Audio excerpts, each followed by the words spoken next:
ধরা পড়ে। আমরা এই সুফি সমাবেশ থেকে আহ্বান জানাতে চাই, বর্তমানে কিছু হুজুর আমাদের বাংলাদেশের সংসদে গিয়ে সংসদকে অপবিত্র করছে।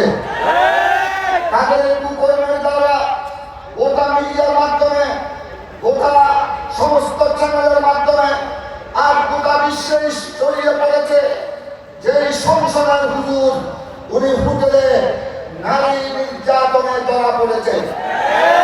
আমরা এই সুফি সমাবেশ থেকে উদাত্ত আহ্বান জানাতে চাই, বাংলাদেশের সংসদকে অপমান করবেন না।